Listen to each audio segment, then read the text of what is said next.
Nama saya Titi Holmgren. Saya dulu juga pelajar mahasiswa di Indonesia. Saya studi bachelor program dan master program di Indonesia. Kemudian saya pindah tahun 2004 di Swedia, di mana pada saat itu studi di Skandinavia masih free untuk mahasiswa internasional. Jadi pada saat itu saya hanya ketemu satu mahasiswa di University of Skövde dari Atmajaya University. Tapi kalau saat ini kita ke kampus-kampus di Swedia, cukup banyak mahasiswa Indonesia. Memang tidak sebanyak di Belanda, tetapi semakin banyak tiap tahunnya. Nah, jadi dari tahun 2012 setelah dicanangkan tuition fee, pemerintah Swedia memberikan atau menyediakan beasiswa untuk mahasiswa internasional, juga universitas-universitas, jadi termasuk untuk mahasiswa dari negara Indonesia. Saat ini cukup kompetitif untuk mendapatkan beasiswa, tetapi banyak sekali kemungkinan beasiswa lainnya. Selain itu juga ada beasiswa university-nya. Jadi saya akan explain lebih banyak lagi nanti di akhir. Nah, di tahun 2012 itu kemudian saya bekerja di bawah naungan Nordic Student Service yang mewakili secara resmi universitas-universitas di Swedia pada saat itu. Kemudian saya ke Indonesia. Waktu itu saya ke Indonesia 2 tahun sekali. Biasanya saya juga berkunjung ke Unair setiap kali saya ke Indonesia. Namun setelah COVID terhenti dan saat ini saya memungkinkan untuk melakukan melalui online, dan saya akan ke Indonesia juga dalam waktu dekat. Mudah-mudahan bisa ketemu beberapa mahasiswa juga nantinya. Ini adalah mahasiswa Indonesia di angkatan pertama sebetulnya, tahun 2013, 2012 mulai, terus tahun 2015 mereka baru selesai. Dan yang 2 ini studinya dengan Dikti waktu itu, kemudian satu lagi ini Ridwan dari sekolah STAN, jadi waktu itu dia ngambil bachelor lagi di sini. Sweden ini adalah benderanya. Jadi kalau waktu dulu tahun 2004 itu sebelum saya pindah ke Swedia, saya ikut TOEFL preparation. Saya ingat sekali ada sekitar 10 orang, kemudian sebagian besar ditanya mau studi kemana, studi ke Australia, studi ke Amerika, and then England. Terus pada saat saya ditanya mau studi kemana, studi ke Swedia, and then everyone, saya ingat sekali bingung, Swedia di mana, kenapa Swedia gitu. Jadi pada saat itu waktu saya studi master program, saya tertarik dengan gender study. And then saya found out bahwa gender study itu sangat advance di Skandinavia, termasuk Swedia. Jadi karena itu saya memilih untuk studi di Swedia. Dan pada saat itulah saya baru mengetahui bahwa ternyata studi di Swedia itu tidak bayar pada saat itu. Letak negara Swedia itu cukup jauh di utara, jadi lebih dekat kutub utara daripada di Indonesia. Luasnya sekitar 450.000 square kilometer. Kira-kira 3 kali lebih besar daripada Pulau Sumatera di Indonesia. In term of wilayahnya, memang Swedia cukup besar di Eropa, selain Spain misalnya ya. Tapi dari segi penduduknya cuma ada 10 juta inhabitants, jadi tidak terlalu banyak, bahkan lebih sedikit daripada penduduk Jakarta. Jadi saya akan sedikit explain atau brief mengenai Swedia before going to the school education dan beasiswa ya. Oke, ekonomi. Jadi di akhir tahun 1800-an, Swedia ini adalah negara yang cukup dingin. Jadi di sini ada 4 season, dan iklimnya pada saat winter tuh cukup panjang, dingin, dan tanah yang kurang subur, mengakibatkan masyarakat pada saat tahun 1800-an itu sampai akhir 1800-an itu cukup miskin di sini. Jadi banyak masyarakat penduduk Swedia berbondong-bondong pergi ke Amerika Utara, pindah untuk mencari kehidupan di sana. Bahkan sampai sekarang masih ada penduduk-penduduk di sana. Namun universitas pertama berdiri ini adalah Uppsala University tahun 1477. yang kemudian dilanjutkan dengan universitas-universitas lainnya. Universitas terakhir berdiri tahun 1977, yaitu Mälardalen University. Universitas berdiri, pendidikan berlanjut, saintis berkembang, development, teknologi, inovasi. Saat ini Swedia adalah salah satu negara terkaya di dunia dengan GDP per kapita sekitar 60.240 US dollar, yang mana lebih tinggi dari banyak negara di Eropa, lebih tinggi dari UK, lebih tinggi dari Jerman, French, bahkan dari Denmark, dan tentunya lebih tinggi dari negara-negara di Asia. Ini adalah international company of Swedish origin yang mungkin kalian beberapa cukup familiar, seperti IKEA, kemudian Spotify juga itu asalnya dari Swedia, H&M, Electrolux, AstraZeneca, Volvo, AkzoNobel, kemudian Ericsson dulu waktu tahun 1900-an, akhir 1900-an ketika telepon genggam pertama muncul, Ericsson adalah salah satu pionir telepon genggam.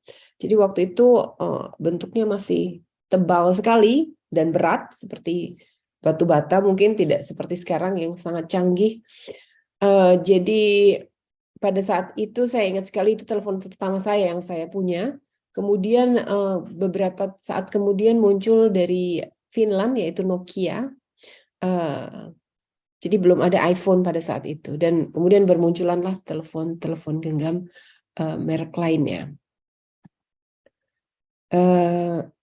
Ini adalah inovasi di Swedia, contoh alat-alatnya, jadi seperti alat pendeteksi detak jantung, pacemakers, kemudian mobil Volvo, ini untuk helmet yang memang didesain untuk bekerja di bawah gua gitu, untuk mining. Kemudian adjustable range, kemudian ini ada dishwasher machine, jadi untuk di dapur. Di sini kita tidak seperti di Indonesia kan banyak sekali rumah tangga punya asisten. Jadi kalau di sini kita tuh segala sesuatu sangat praktis. Mesin cuci piring, kemudian robot untuk vakum di dalam rumah maupun yang untuk di luar rumah untuk rumput. So that's why we create these things. This is a bit about innovation in Sweden. What does Bluetooth have to do with the Viking King?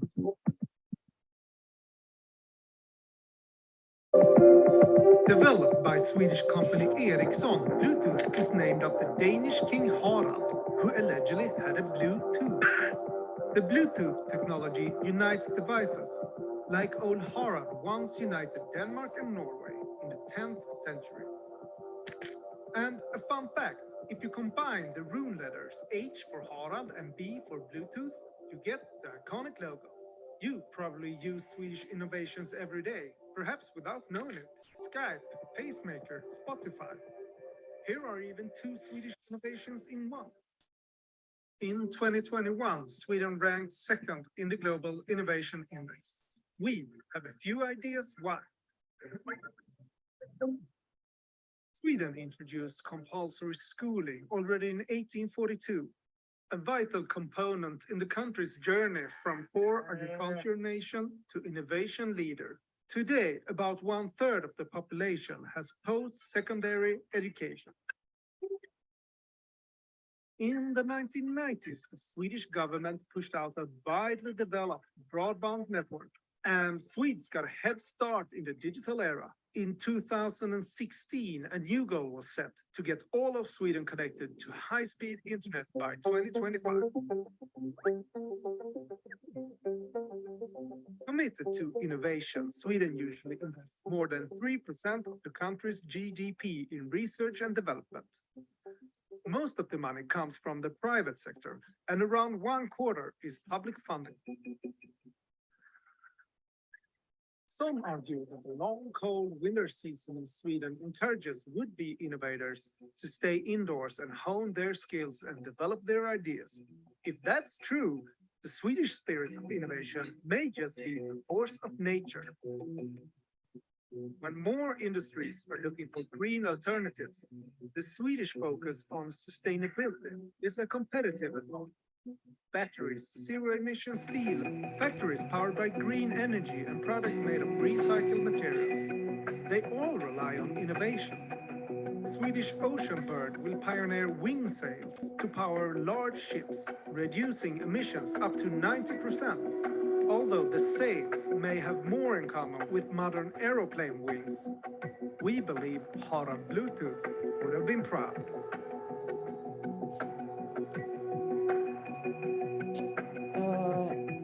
Ya, tadi sedikit disampaikan juga. Jadi internet sangat cukup cepat di sini, dimanapun kita berada, di wilayah manapun di Swedia. Kemudian what should I say more? Yeah, and then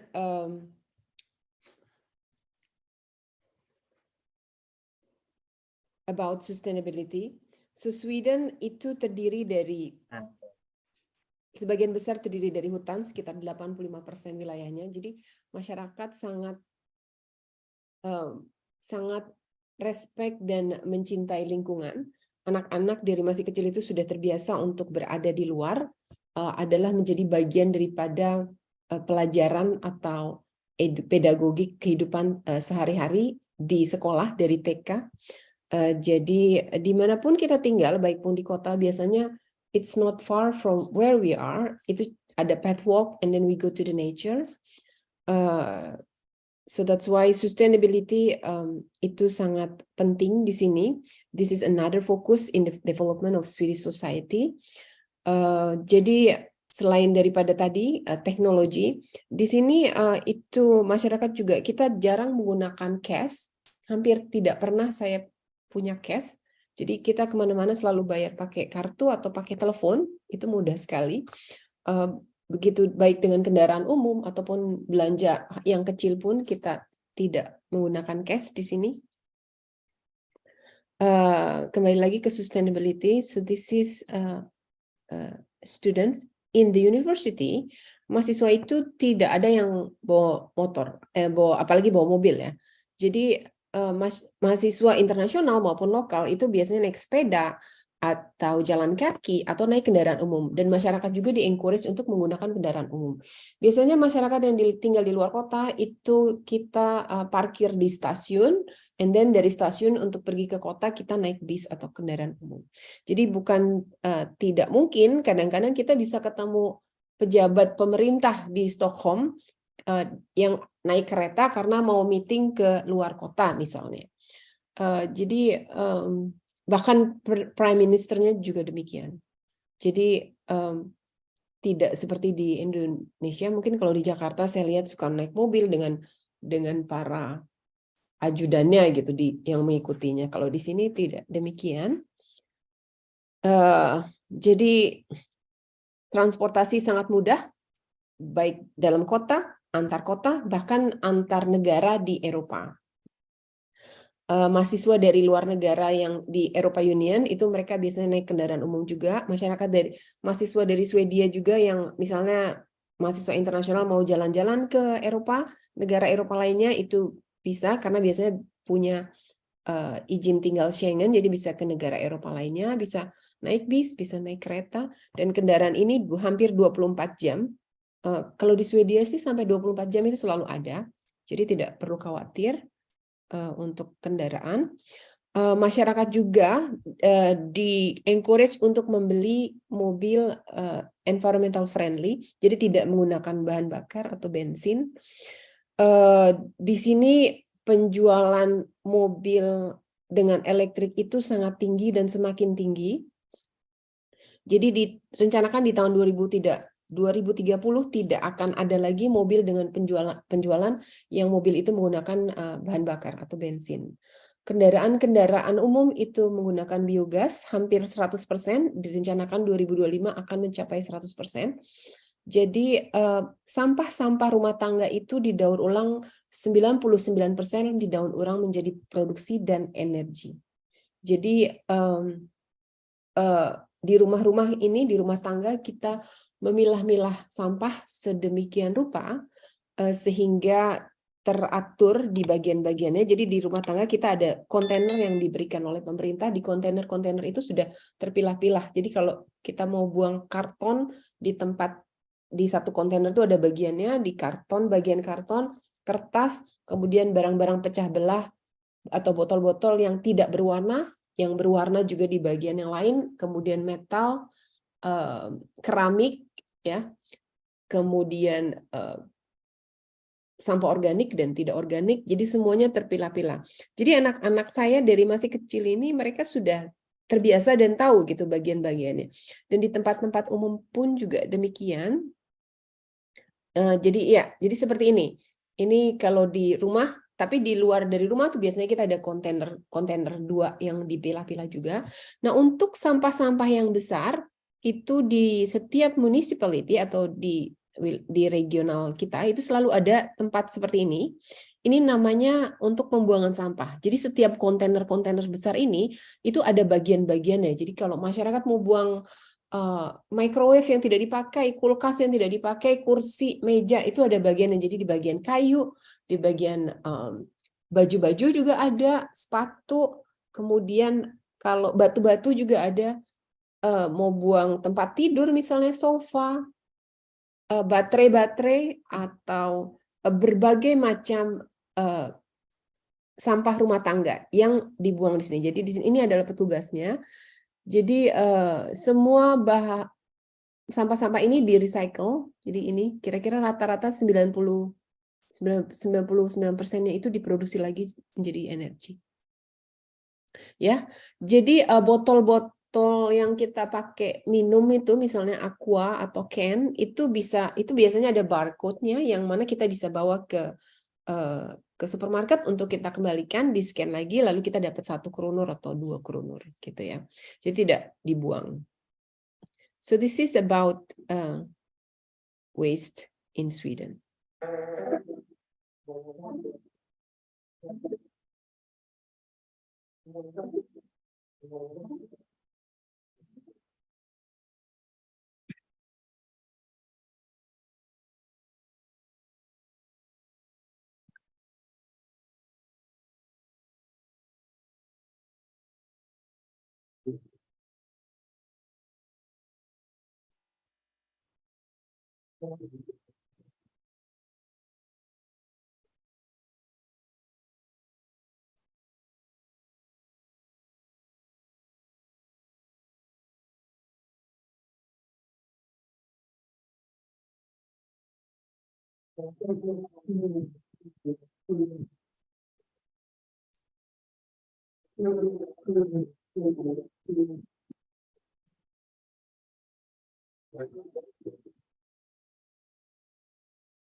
Ya, tadi about mengenai sampah. So that's how we manage here, and itu is started from home sampai di luar. Jadi kita tidak lihat sampah sembarangan di sini. Juga di tempat-tempat umum tuh sudah terpilah-pilah gitu bagian sampahnya, baik di sekolah, rumah sakit, atau di tempat publik lainnya.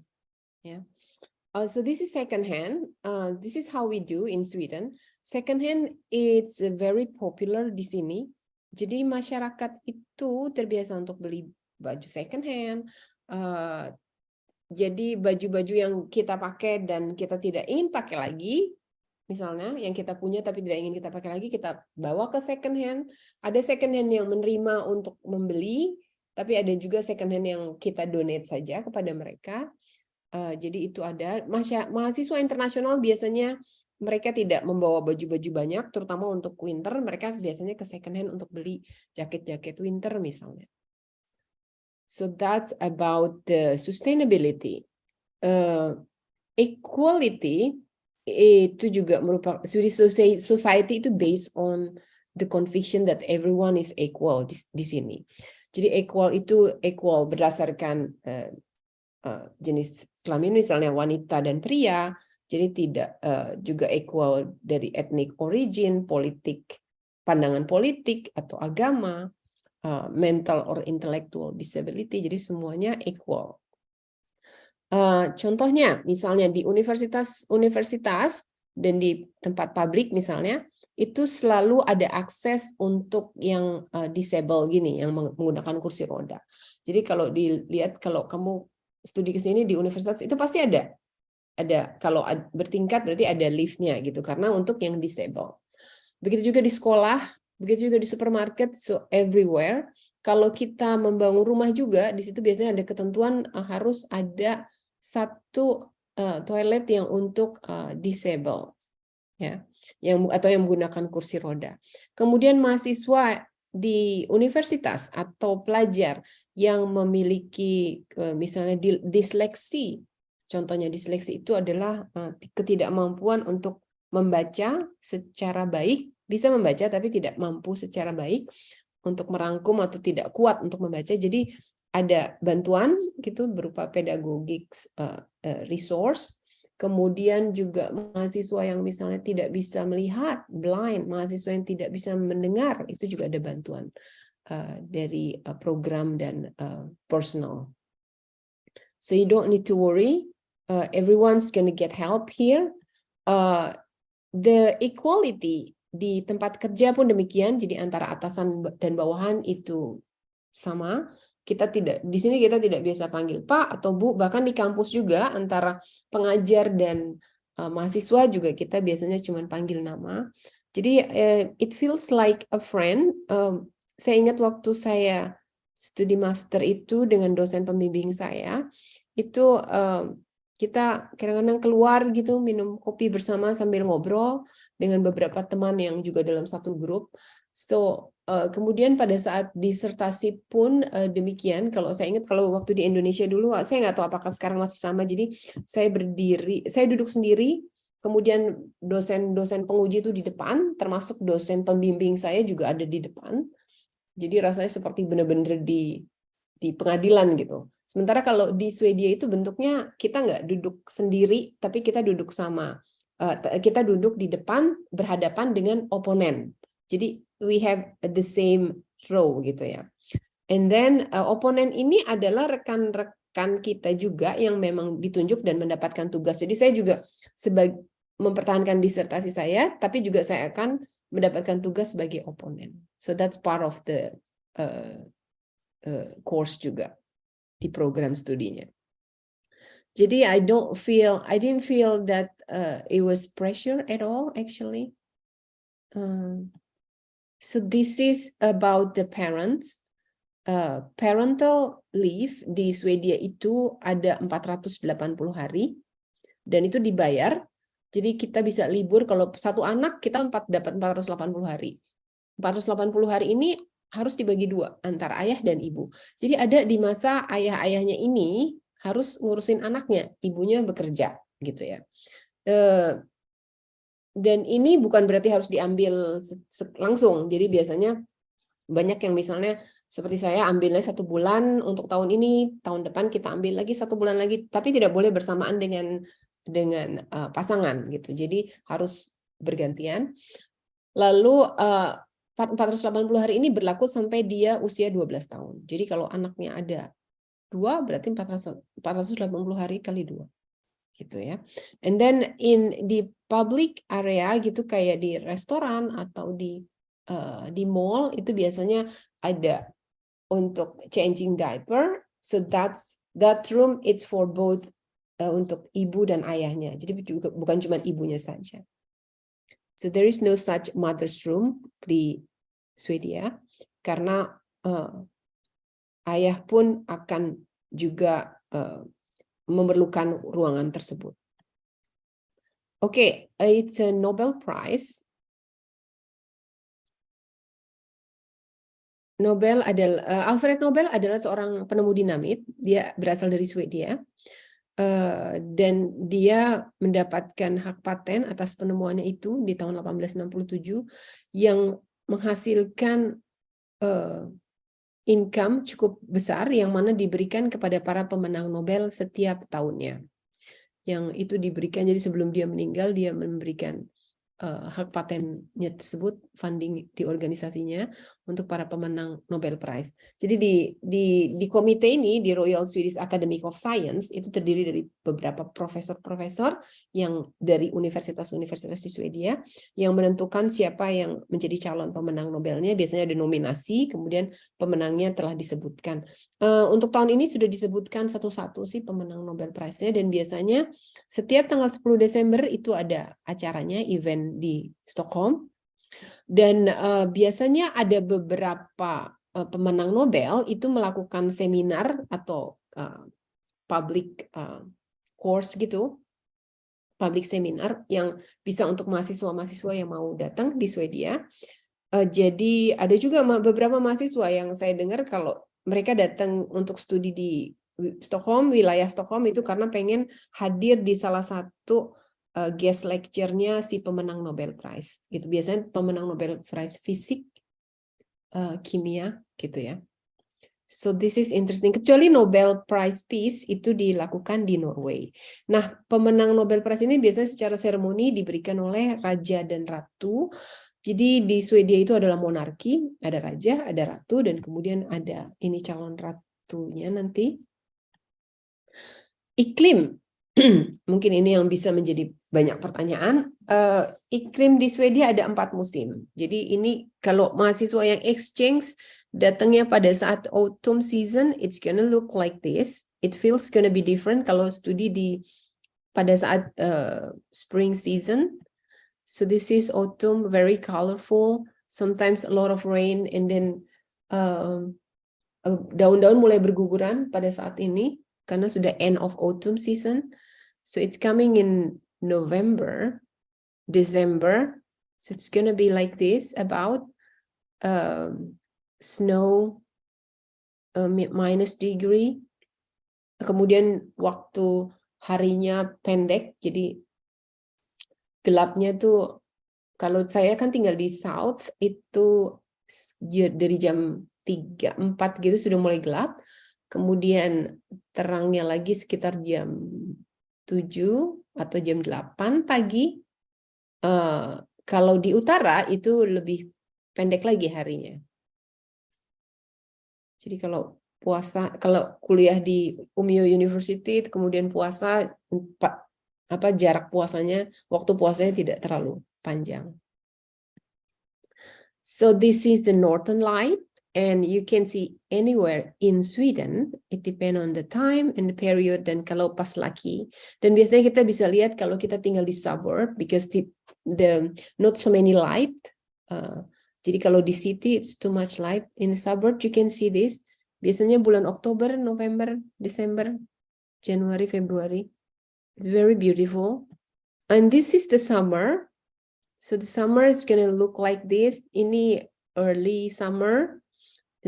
Pada saat bunga-bunga ini mulai muncul. Jadi biasanya mahasiswa, masyarakat suka piknik keluar. This is Stockholm in the summer. Oke, education. Investasi terbesar di negara ini adalah di bidang pendidikan dan research. Jadi universitas itu punya budget masing-masing untuk research. Masyarakat sekolah, anak-anak sekolah dari TK, SD, SMP, SMA hingga kuliah itu gratis. Jadi saya adalah warga negara Indonesia sampai saat ini masih. Meskipun saya sudah tinggal hampir di sini 19 tahun, namun saya mendapatkan hak yang sama. Jadi kalau saya mau studi lagi, which is what I'm doing right now, jadi saya misalnya mau studi lagi, saya bisa dapat free, bahkan dapat tunjangan setiap bulan. Kemudian untuk anak-anak juga demikian sampai dewasa, kesehatan juga demikian free. Nah, jadi mahasiswa yang datang nih, misalnya dengan pasangan ini datang kan tidak bertujuan untuk studi, tapi bertujuan untuk mendampingi. Namun dia mendapatkan izin tinggal tetap nih, atau juga datang sama anak-anaknya. Biasanya si pasangan ini dan anak-anaknya itu akan mendapatkan hak yang sama seperti penduduk sini.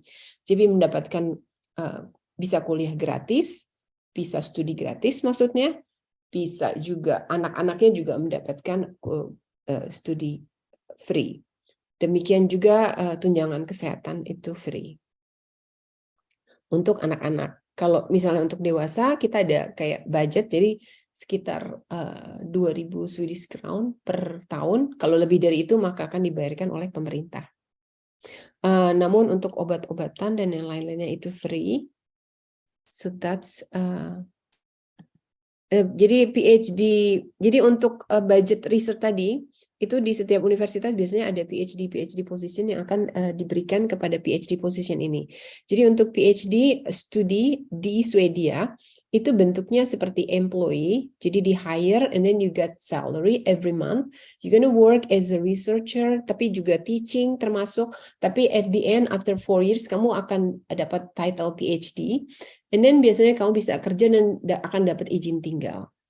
Nah, gajinya PhD ini sekitar minimal 25.000 Swedish crown ya, atau sekitar 35 juta rupiah gitu per bulan, dan biasanya bisa bawa keluarga dan hidup sesuai dengan standar di sini.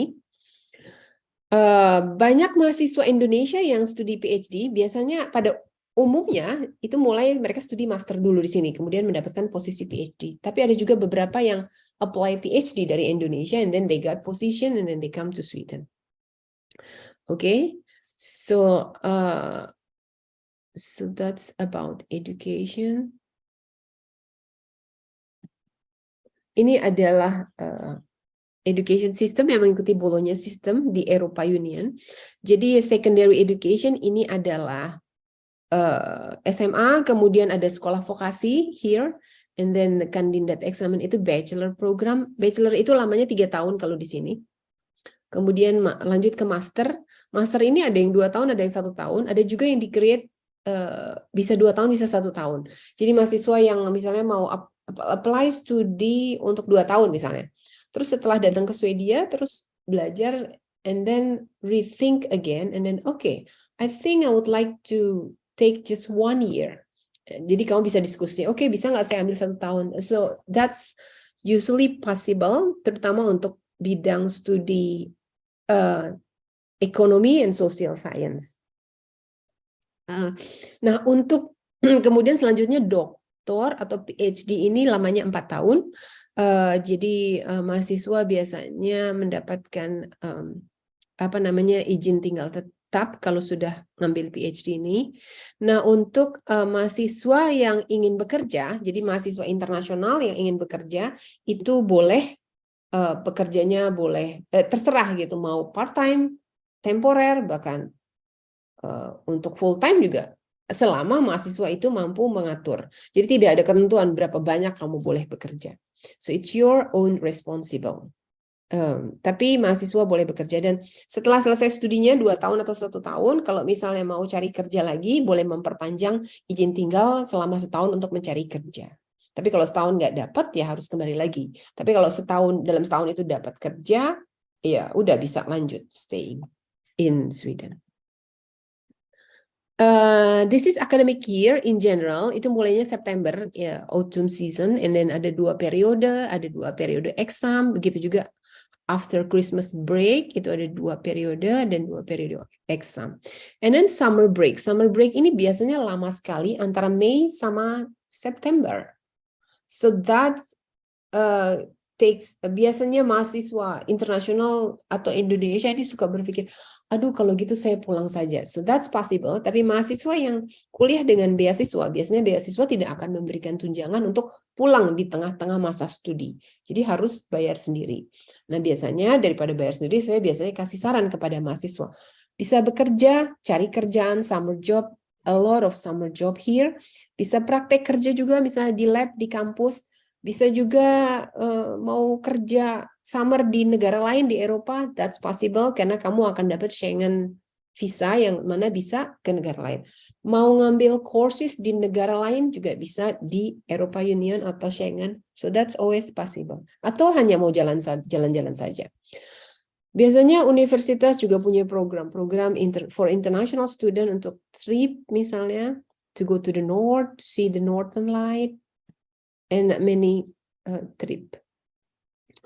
So this is the master program yang 2 tahun. Jadi semester pertama tuh mata kuliah wajib, kedua itu advanced courses, and then some elective courses. Semester ketiga tuh biasanya juga elective courses atau exchange ke negara lain, ke universitas di negara lain. That's also possible. Terus bisa juga praktek kerja, that's also possible. Tapi itu tergantung dari studi programnya. Kemudian semester terakhir itu degree project, 30 kredit. Di master program di Swedia itu selalu kombinasi courses dan research. Jadi tidak ada yang courses saja atau research saja, tidak ada. Selalu ada courses dan research. So this is the university. Ada yang usianya sudah ratusan tahun. Jadi kalau di QS Ranking World itu top 100 misalnya, tapi ada yang tahun 1977 baru berdiri, tidak terlihat di top 100 itu. Tapi buat saya, kualitas mereka sama saja karena pengajar atau profesor pun dari satu kampus itu bisa ngajar di kampus yang lain. And then when we study PhD, and then we usually dissertation-nya itu sama profesor dari universitas lain. Jadi tidak di profesor dari sama university. Kemudian rektor juga biasanya ditempatkan di satu tempat, kemudian pindah di tempat lain. So that's always possible. Jadi buat saya kalau ada mahasiswa yang nanya, oke, aku mau studi di universitas yang top 100 di QS World Ranking. Dan biasanya saya akan balik bertanya, kamu mau studi apa? Oke, di top QS World Ranking ini ada Lund University. But I would like to study Sustainable Energy Engineering. Itu tidak ada di situ. Sustainable Energy Engineering itu adanya di KTH, Royal Institute of Technology, atau Chalmers. So ini dua universities ini concern atau fokus in technology engineering. Dan juga kombinasinya. But even the master programnya namanya sama Sustainable Engineering, biasanya kontennya atau silabusnya pun akan berbeda. Jadi tergantung mahasiswa mau yang mana. So it's not like I think in Indonesia, in many university you can find studi program misalnya psychology, for example. Itu ada di beberapa universitas di Indonesia. But here it's only a few university and it can be different syllabus every university. So you need to choose which one kamu prefernya. So di programnya itu ratusan sampai ribuan juga. So this is just examples from KTH Royal Institute of Technology, mostly engineering, but there is also the combination sama sport misalnya, sustainable, innovation, management, economic. So this is ini yang di Linnaeus University juga demikian. Banyak sekali studi program yang saat ini dikombinasikan dengan sustainable development. So here, the scholarship, mahasiswa Indonesia yang studi di Swedia mostly dengan scholarship. Tapi ada juga yang funding sendiri. Scholarship yang mahasiswa ini pakai pada saat studi sini adalah, yang pertama adalah Swedish Institute Scholarship, ini dari government di sini yang tadi saya ceritakan. Ini cover full funded, living cost dan tuition fee termasuk tiketnya.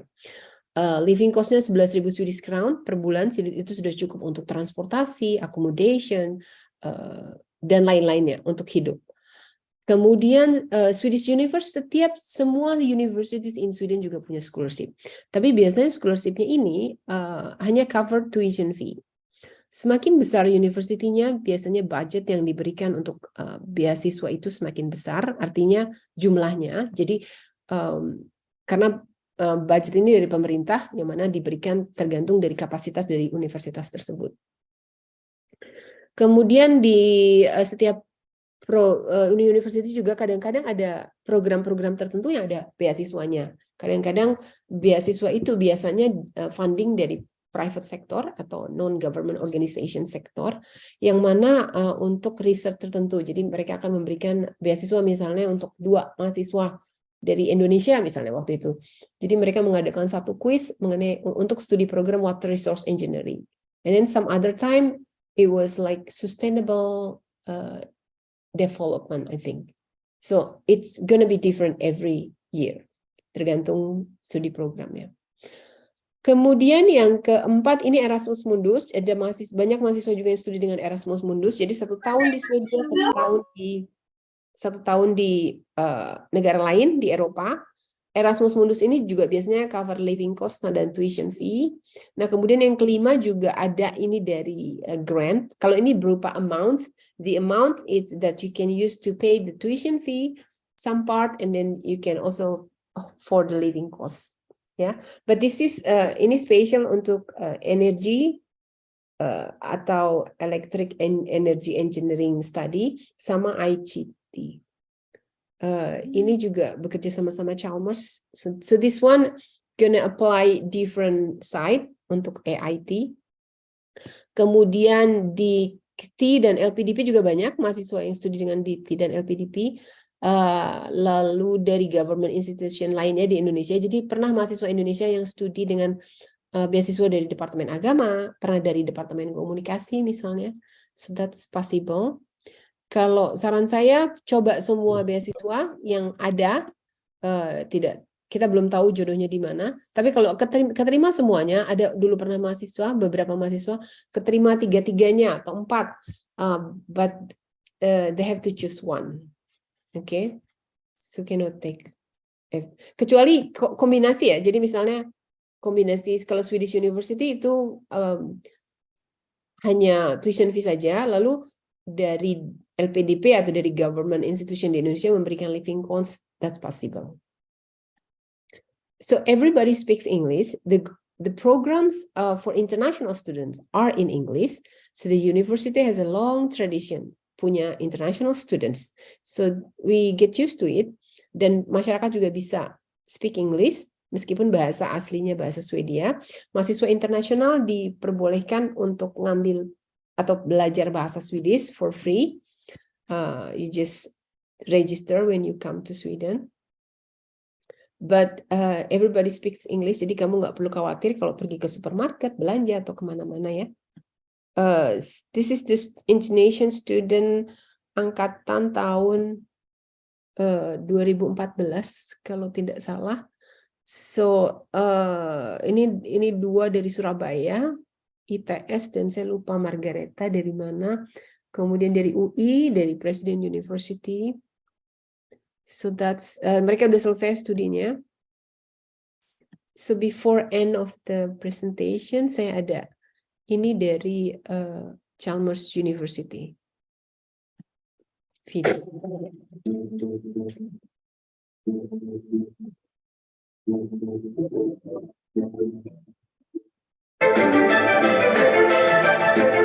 The world faces many great challenges, like feeding 7 billion people and finding solutions to our environmental issues. This can only be done by working together. So, how do we do that? We must communicate, build communication that work for everyone. We must collaborate over borders, using our different strengths to build a network of attitude, expertise, and passion.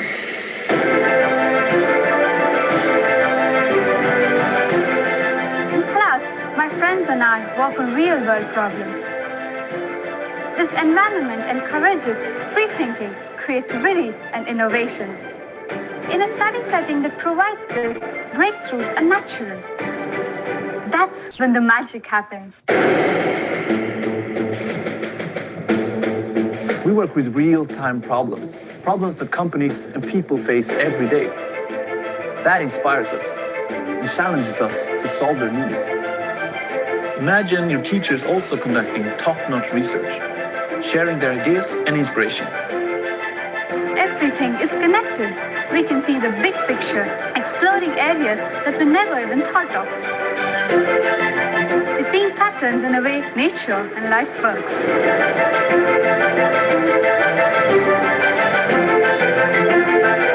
This helps us design more sustainable and energy-efficient systems. New materials and new structures come together to form new ways of living. Together, innovating and creating a more sustainable future.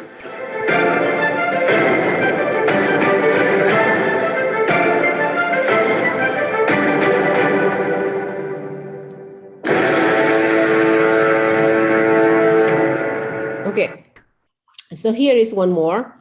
Laili ID ini adalah mahasiswa dulu dari Telkom University Bandung.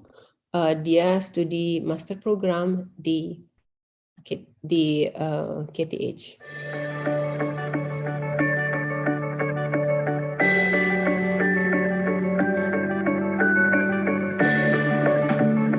I study in communication system because this program allow me to explore a couple of things, not just in my background. I can learn about telecommunication, I can learn about economic things, I can learn about entrepreneurship as well. And right now I'm doing my research with Ericsson and with wireless at KTH Lab, so it's like joint research between university and company. Good afternoon, Professor. Good afternoon. So do you have any thesis project yet? Yes, I'm doing with Mr. John. Communicating with Swedish people is very easy. If you can speak English, you can speak with everybody in Sweden. So smartphones are not so common yet. Yeah, and the interaction with professor also very nice. It's not really strict communication with professor. You even can call professor with just their name. We have a good library, and we have access to almost all the famous journal with just our KTH account. And we have a computer room. We can choose whatever we want. So if you don't have computer, you still can work for your study. And there are also very good cafe around campus and quite cheap for students. I think the support for students, especially international students, is very good at KTH.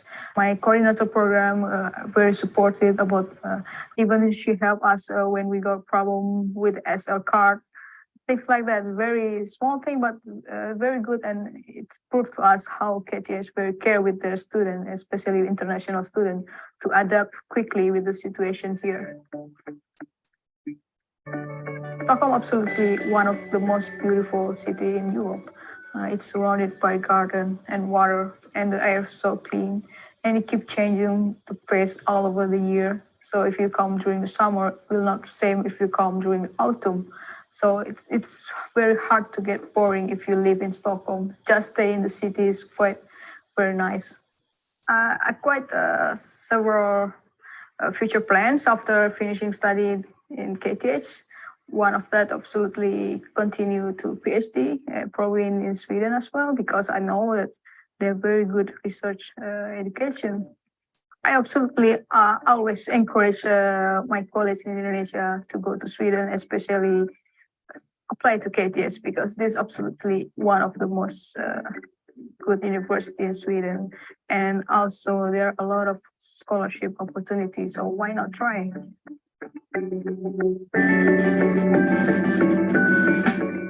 Oke, so Laili sudah selesai kuliah masternya, kemudian dia kembali ke Indonesia, kemudian dia apply PhD dari Indonesia, and then she get the position, and then he came to Sweden, and then the PhD I think almost finished, or maybe he's finished already, because now he's working in Sweden.